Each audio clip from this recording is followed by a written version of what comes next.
अस्सलाम वालेकुम स्टूडेंट्स। आज का जो हमारा टॉपिक है लॉ ऑफ मैथ सेक्शन। ठीक है, लॉ ऑफ मैथ सेक्शन पे आज हम डिस्कस करेंगे law of math section actually में होता क्या है। ठीक है, सबसे पहले जो है हमारे पास जो जिसने ये लॉ मतलब पेश किया था वो कौन से दो थे आपके पास साइंटिस्ट, गुलबर्ग एंड वैग। ठीक है, वैग ने इन्होंने पुट फॉरवर्ड दिस लॉ किया था कब, 1869 में। ठीक है, अब ये लॉ एक्चुअली में बेसिकली कहता क्या है, लॉ होता क्या है। ठीक है, अब डिफाइन देख लें। अकॉर्डिंग टू दिस लॉ, इस लॉ के मुताबिक the rate at which a substance react is directly proportional to its active mass, and rate of a reaction is directly proportional to the product of the active mass of the reacting substance.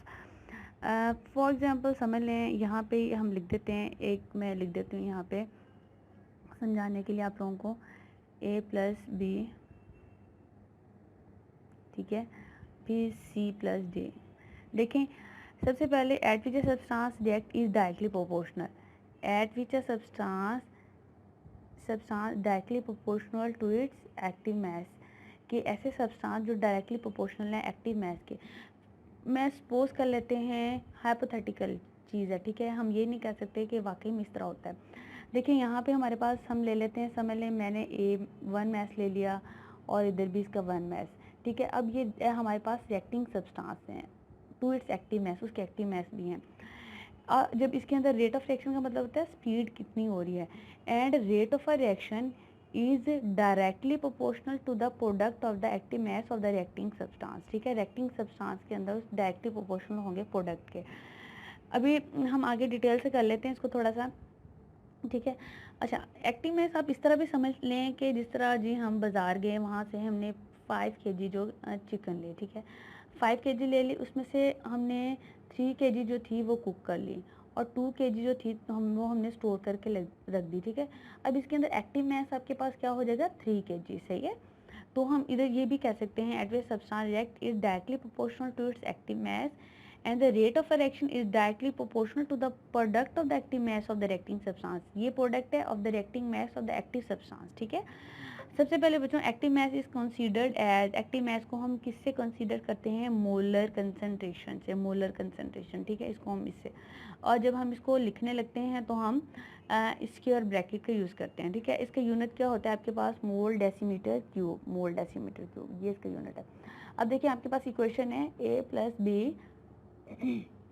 उसके बाद है reaction जो है forward की तरफ जा रहा है c प्लस डी। ठीक है, आपके पास इक्वेशन है कंप्लीट तौर पे।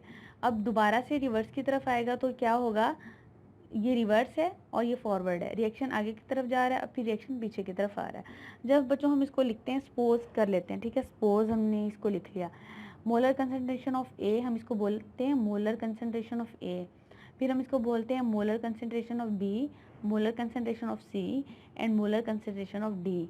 ठीक है, ये तमाम के तमाम ए बी सी डी आपके पास क्या है, मोलर कंसंट्रेशन। अभी मैंने यहाँ पे कहा भी है molar concentration of A, molar concentration of B, molar concentration of C D. अच्छा, अकॉर्डिंग टू दिस लॉ, अब ये लॉ हमारे पास क्या कहता है, the rate of forward direction is directly proportional to A B reacting substance. ठीक है, अभी हमने कहा था substance react is directly proportional to its active mass. ठीक है, एक्टिव मास है इसके। अब बच्चों रेट ऑफ फॉरवर्ड को डिनोट करेंगे, प्रोपोर्शनल का साइन खत्म करके हमने के एफ लगा दिया, रेट ऑफ फॉरवर्ड हो गया हमारे पास। ठीक है, फिर अब यहाँ पे rate of reverse reaction directly proportional, ठीक है, ऑफ द रिएक्टिंग सब्सटेंस, ये प्रोडक्ट हो गया हमारे पास। अब हमने इसका फिर ये प्रोपोर्शनैलिटी वाला साइन खत्म करके हमने के आर लगा दिया। ठीक है, अब देखें के एफ एंड के आर द प्रोपोर्शनैलिटी कांस्टेंट, हम इनको कहते हैं प्रोपोर्शनैलिटी कांस्टेंट है। ठीक है, called specific rate constant of the forward and reverse reaction. देखें, अब हम दोनों को हम क्या कर लेंगे, इन दोनों का हमने पहले भी पढ़ा था, रेट ऑफ फॉरवर्ड और रिवर्स रिएक्शन इक्वल हो जाएंगे। अब देखें यहाँ पे हमने इक्वेशन बना लिया है, rate of forward reaction is equal to rate of reverse reaction. ठीक है, रेट ऑफ फॉरवर्ड रिएक्शन में आप यहाँ पे कर दें इक्वेशन नंबर 1, ठीक है, और ये आप कर दें बच्चों इक्वेशन नंबर 2। ठीक है, अब यहाँ पे हमने इक्वेशन नंबर 2 इसको कर दिया। अब देखें, रेट ऑफ फॉरवर्ड रिएक्शन के अंदर हमने जो वैल्यूज़ है वो हमने यहाँ पुट कर देनी, ये वाली, के एफ ए बी, ए और B, molar concentration of A, molar concentration of B, फिर K R rate of reverse, molar concentration of C, molar concentration of D, ठीक है। अब इसकी वैल्यूज कैसे बनेंगी, के एफ यहीं रहेगा, के आर इसके डिवीजन में आ जाएगा, ठीक है, के आर इधर आ जाएगा, सी डी ये इधर वैल्यूज रही और ए बी इसके डिवीजन में आ जाएगी, ए बी यहाँ पे, ठीक है। वेयर के सी इज इक्वल टू के एफ डिवाइडेड बाई के आर। बच्चों के एफ भी कांस्टेंट था, के आर भी कांस्टेंट था। अगर हम इसके साइंस को हटा लेते हैं, के सी इज कॉल्ड इक्विलिब्रियम कांस्टेंट, तो हाँ के सी जो है इज कॉल्ड इक्विलिब्रियम कांस्टेंट भी होता है, ठीक है। अब हम के एफ और के आर को हटा के हमने के एफ और के आर को हटा के हमने क्या किया, यहाँ पे के सी को हमने यहाँ पे इसको लिख दिया। ये molar concentration of C, molar concentration of D, molar concentration of A, molar concentration of B आपके पास आ गया यहाँ पे, ठीक है। अब जो हमारा नेक्स्ट हमारा जो टॉपिक है बच्चों, derivation of the expression for equilibrium constant for general reaction, मतलब कि अकॉर्डिंग टू लॉ हम action law of mass action को लेके आगे की तरफ इसकी डेरिवेशन करेंगे, ठीक है। डेरिवेशन किस तरह होती है, हम क्या इसके अंदर यूज़ करेंगे, ठीक है। सबसे पहले आपके पास सी वही चीज़ है, कुछ भी नहीं है इसके अंदर, सिर्फ हमारे पास क्या है, नंबर ऑफ मोल्स जो हैं वो हमने लगा देने हैं और कुछ भी नहीं है, ठीक है।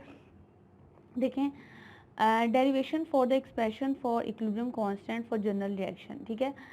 Apply the law of mass action, हमने लॉ ऑफ मास एक्शन को अप्लाई करना है, ठीक है, वही वाले, अभी इसको रहने दें, आप इसको ना देखें, वही वाली इक्वेशन है सेम, ये इधर ए बी सी डी, सिर्फ हमने नंबर ऑफ मोल्स स्मॉल में ए लगा दिया, number of moles B C D, ठीक है, वही वाली चीज़ है।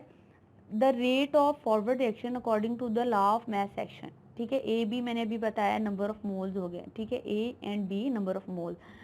अब rate of forward reaction directly proportional A B, ये इसकी नंबर ऑफ मोल्स हैं, ए बी, मतलब कि हमने इसको पावर में भी लिख दिया, हम इसको पावर भी कह सकते हैं कि नंबर ऑफ मोल्स हमने इसको उनके पावर्स के अंदर लिख दिया, ठीक है। यहाँ पे ये नंबर ऑफ मोल्स हो गया हमारे पास, ये पावर में हमने इसको लिख दिया। अब दोबारा से हम इसका साइन चेंज करेंगे, पीछे भी हमने किया था रेट ऑफ फॉरवर्ड रिएक्शन के एफ से हमने इसको किया था, ठीक है। C and D are the number of moles, C D, ठीक है, ये इसका नंबर ऑफ मोल सी, ये डी, अभी मैंने आपको बताया। रेट ऑफ रिवर्स रिएक्शन, फिर हम इसको capital R, rate reverse directly proportional C D, इससे डिनोट कर दिया, ठीक है। अब इसका प्रोपोर्शनलिटी साइन हमने ख़त्म कर दिया, तो आपके पास क्या आ जाएगा, के आर, ठीक है, K R C number of moles जो होंगे, C number of mole, D ये मोलर कंसंट्रेशन है। अब दोबारा से हमने उन दोनों को इकट्ठा कर दिया, रेट ऑफ फॉरवर्ड रिएक्शन और रेट ऑफ रिवर्स रिएक्शन को, ठीक है। यहाँ पे देखें, rate of forward reaction, rate of reverse reaction, हमने इनकी वैल्यूज को पुट कर दिया। रेट ऑफ फॉरवर्ड रिएक्शन की वैल्यू क्या थी आपके पास, क्या थी वैल्यूज जी आपके पास, रेट ऑफ फॉरवर्ड रिएक्शन की है A B number of moles A number of mole B, ठीक है, K are number of mole C number of mole D, ठीक है। By taking the constant on one side, अब constant जो होंगे हमने एक साइड पे लिख लेने हैं, ठीक है, and the variable on the other side of the equation, और जो आपके पास वेरिएबल्स होंगे वो हमने इक्वेशन के दूसरी साइड पे लिख देने हैं, ठीक है। पीछे भी आपने के एफ डिवाइडेड बाई के आर को हमने किससे कांस्टेंट किया था, के सी से, ठीक है, इक्विलिब्रियम कांस्टेंट था हमारे पास वो, अब भी हमने ऐसे कर लेना है। ये देखें, C capital C number of mole C, capital D number of mole D, मतलब हम इसको पावर में भी कह सकते हैं, हमने इसके कोफिशिएंट इनके जो हैं वो उसको पावर्स में लिख दिया। देखें डिफाइन क्या है इसकी, the rate of a chemical reaction is directly proportional to the product of the molar concentration of its reactant raise to power equal to their number of moles, कि उसकी जो पावर है वो इक्वल नंबर ऑफ मोल्स के equal है, ठीक है, उसकी पावर जो है to its raise to power equal to the number of moles in the balanced chemical equation, मतलब कि बैलेंस केमिकल इक्वेशन हमने इसके एक साइड पे नंबर ऑफ मोल्स हमने ऊपर लिख दिए हैं और उसके फॉरवर्ड रिएक्शन में भी नंबर ऑफ मोल्स हैं, रिवर्स रिएक्शन में भी नंबर ऑफ मोल्स हैं, ठीक है। Molar concentration to its reactant, इनका मोलर कंसंट्रेशन मतलब कि मोलर कंसंट्रेशन कह सकते हैं रिएक्टेंट के हो गए, ठीक है, और बाद में प्रोडक्ट के भी मोलर कंसंट्रेशन है गए, इन दोनों को हमने क्या किया है, ये हमारे पास बच्चों डेरिवेशन है of the expression for equilibrium constant for general reaction, जिसको लॉ ऑफ मास एक्शन समझ आ जाएगा उसको derivation for of the expression for equilibrium constant general equation भी याद हो जाएगी, ठीक है। इतना मुश्किल नहीं है, आप इसकी प्रैक्टिस करिएगा, मैथमेटिकल फॉर्म है ज़्यादा, तो आपको ईजिली ये क्या हो जाएंगी, आसानी से याद हो जाएगा, ठीक है। इसमें आपको मुशक्क़त करने की ज़रूरत है, बस आप एक बार इसकी प्रैक्टिस कर लीजिएगा, इंशाल्लाह आपको याद हो जाएगा। ओके।